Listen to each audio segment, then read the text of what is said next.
Sesuai dengan keinginan Tante Tari, maka setelah keluar dari rumah makan itu, aku arahkan mobilku menuju rumah Tante Aryati. Tante Aryati nasibnya tidak sebaik Tante Tari, ucapku ketika di belakang setir. Tante Tari kan, meskipun jadi janda, tapi banyak punya dana sedemikian banyak di bank-bank, sedangkan Tante Aryati punya rumah kos juga dimodalin oleh Mami, ucapku. Iya, kasihan si Mbak Aryati itu, jadi setelah menjadi janda, dia masih tetap dalam keadaan suci ya, tanya Tante Tari. Dia, kan mantan suaminya itu, gak tertarik sama perempuan, sahutku. Beruntung dong kamu, bisa dapetin dari Mbak Aryati hihihi, seloroh Tante Tari. Tante Aryati tentu saja terkejut melihat kedatanganku bersama adik bungsunya. Sementara, untuk membuka masalah itu, aku serahkan kepada Tante Tari, karena lidahku terasa keluh untuk menyampaikannya. Tapi aku merasa beruntung juga, karena setelah Tante Tari membuka semuanya, Tante Aryati tidak kelihatan marah sedikitpun. Dia malah berkata, berarti kita bakal punya teman. Kalau salah seorang di antara kita hakiki nanti ya. Kalau dua-duanya hakiki bareng gimana? Tanyaku sambil memberikan hadiah manis di TV Tante Aryati, lalu ke TV Tante Tari juga. Biarin aja, sahut Tante Tari. Kan ada Haris tercinta yang jadi bapaknya, lanjut Tante Tari. Her, aku jadi Munir, ucapnya jujur banget. Ya sudah, di sini saja, kan istanamu baru mau dibeli, sahut Tante Aryati. Lalu kami bertiga ketawa cekikikan, sambil melangkah ke dalam kamar Tante Aryati. Dengan memiliki Tante Aryati dan Tante Tar, aku sudah merasa lengkap. Jadi, kalau aku jenuh dengan Tante Aryati, aku bisa dengan Tante Tari, dan sebaliknya. Tapi kini baik Tante Aryati maupun Tante Tari, sudah sama-sama siap menghidangkannya di depan mataku. Siapa dulu Nin?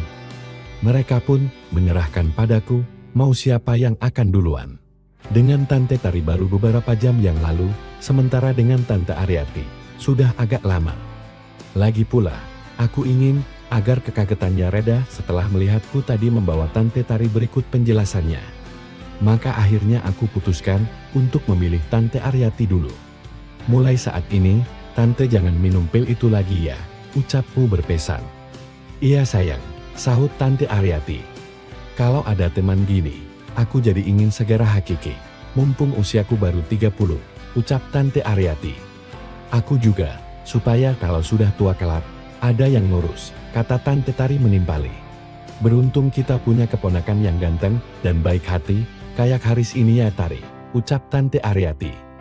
Iya Mbak, makanya aku butuh cinta dan kasih sayangnya, sekaligus jadi sosok yang bisa melindungiku, sahut Tante Tari. Aku tidak ikut ngomong, karena sedang serius berusaha membuat Mbak Aryati senang, biar semakin tidak bisa jauh-jauh lagi denganku. Dalam kesempatan kali ini, terasa asik sekali, karena aku bisa bersama dua wanita yang begitu mencintaiku sekaligus.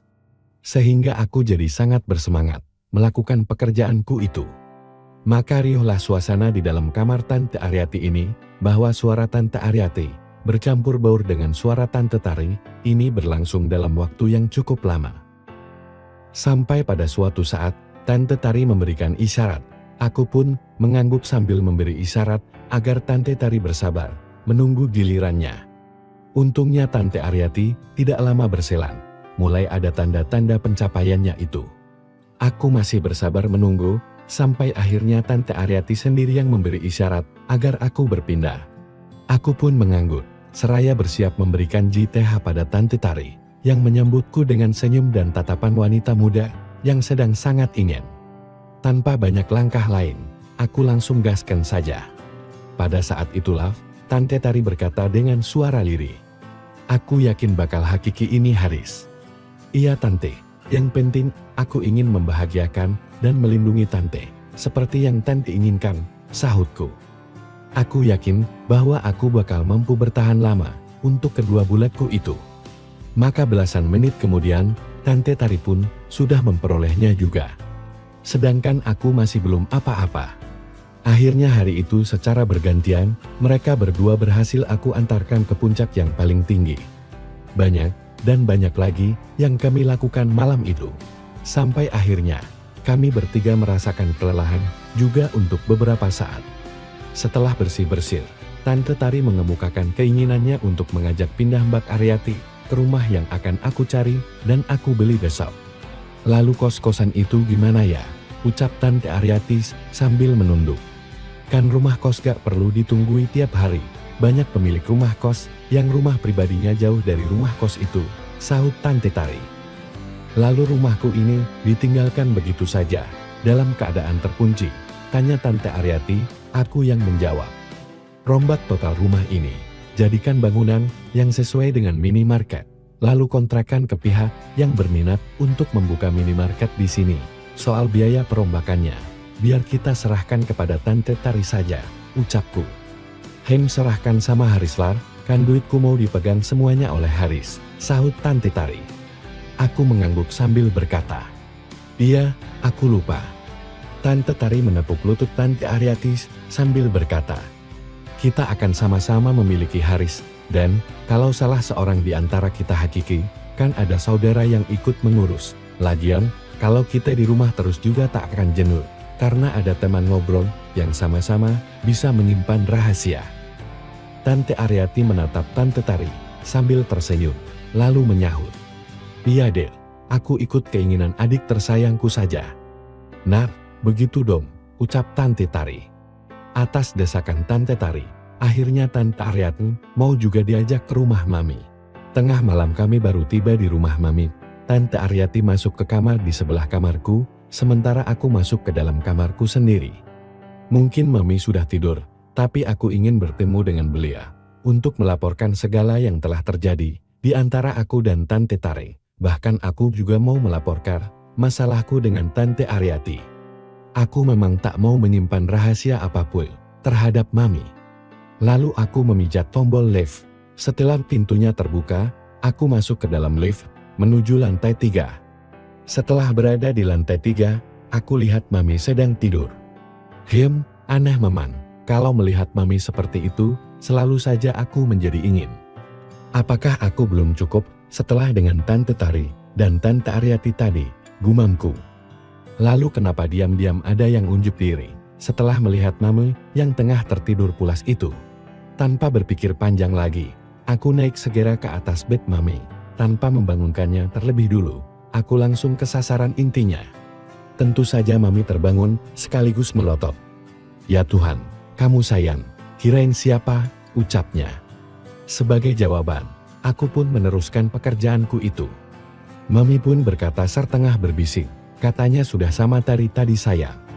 Tapi Mami tetap akan bersemayam di dalam batinku sebagai wanita yang paling spesial di dunia ini. Meskipun aku sudah dengan wanita secantik bidadari sekalipun, hubungan rahasia dengan Mami tak boleh putus, sahutku. Iya sayang, Mami juga akan selalu menyayangi dan mencintaimu di seumur hidup Mami.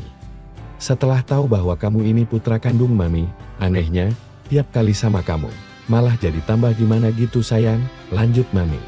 Iya Mam, aku juga begitu, bahkan ada perasaan takut, kalau semua ini dihentikan, pasti aku akan sedih sekali. Mamiku sayang, ucapku.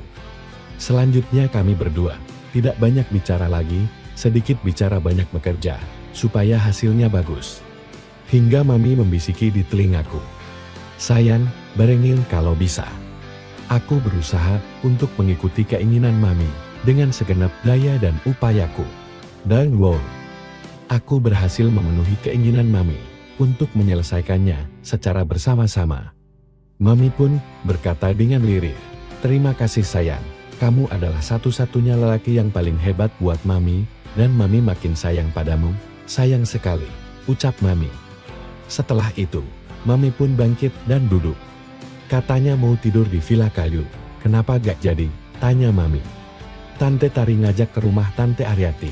Lalu Tante Aryati dibawa ke sini sekalian, sahutku. Oh ya, di bawah ada Aryati segala. Tanya Mami. Iya Mam, sekalian aku juga mau ngomong soal Tante Aryati, ucapku. Mau ngomong bahwa kamu pernah sama dia juga ya, sahut Mami. Kok Mami tahu saja, ucapku malu-malu. Dari awal kamu datang ke sini, Mami lihat sikap Aryati padamu, begitu penuh perhatian kelihatannya, makanya Mami sudah menduga, kalau di antara dia dengan kamu, pernah terjadi sesuatu, ucap Mami. Iya Mam, awalnya Tante Aryati mengaku masih asli, padahal statusnya janda. Karena itu, dia ingin tahu seperti apa rasanya. Lalu, dia memberikannya padaku Mam, ucapku. Berarti dia benar-benar masih asli saat itu, tanya Mami. Iya Mam, makanya sebelum berjumpa dengan Mami, aku sudah ada hubungan rahasia dengan Tante Aryati. Masalah ini tak mau aku rahasiakan kepada Tante Tari, ucapku. Tari cemburu dan marah. Tanya Mami. Tidak Mam, dia malah berniat untuk seruman dengan Tante Aryati, supaya kalau Tante Tari hakiki, ada yang nemenin, ya Tante Aryati itu. Aku bahkan disuruh beli rumah untuk Tante Tari, yang nantinya akan dihuni oleh Tante Aryati juga.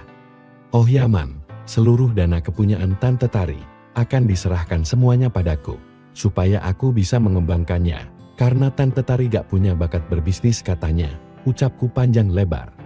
Berarti Tari sangat mencintaimu Haris, tapi ingat, kamu harus tetap jadi manusia jujur. Duit Tari itu, jangan dipakai untuk foya-foya, kasihanilah Tari, yang sekarang hidup menjanda, ucap Mami. Iya Mam, aku bahkan berniat mengembangkan dana Tante Tari, sebisa mungkin.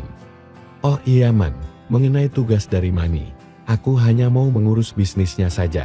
Tentang masalah pengelolaan tanah-tanah Mami, nanti aku akan merekrut sarjana pertanian yang seangkatan denganku, biar dia yang mengurus masalah pertaniannya, sementara aku hanya akan mengurus bisnisnya saja.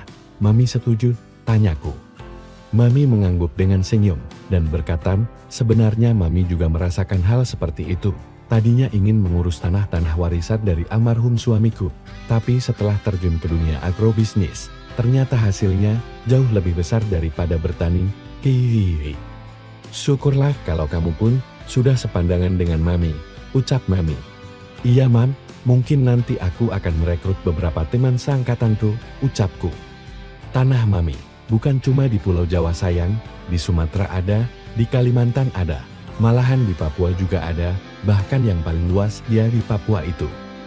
Berarti kamu harus merekrut paling sedikit 6 orang, sarjana pertanian, atau gimana ya kalau tanah-tanah yang di luar Jawa itu dijualin saja? Tanya Mami. Nanti dulu Mam, harus dipikirkan dulu baik buruknya. Soalnya tanah itu, sampai kapan juga tak akan habis, dan harga tanah di negara kita, masa depannya sangat baik. Makanya daripada mengoleksi mobil, mendingan ngoleksi tanah, karena harga tanah naik terus, sementara kalau kita beli mobil, tahun depan pasti akan turun nilainya, makin lama makin turun, ucapku. Iya, kamu betul Haris. Mama senang mendengar wawasan kamu, yang ternyata sudah luas begitu, ucap Mami. Akhirnya sudah jelas semuanya, masalah antara aku, Tante Tari dan Mbak Aryati. Tinggal masalah antara aku dan Mami, yang belum diketahui oleh mereka berdua. Apakah mereka berdua juga akan bisa menerima kenyataan yang ada? Nantikan kelanjutannya. Ataukah sebaliknya? Jangan lupa like dan komen ya, terima kasih.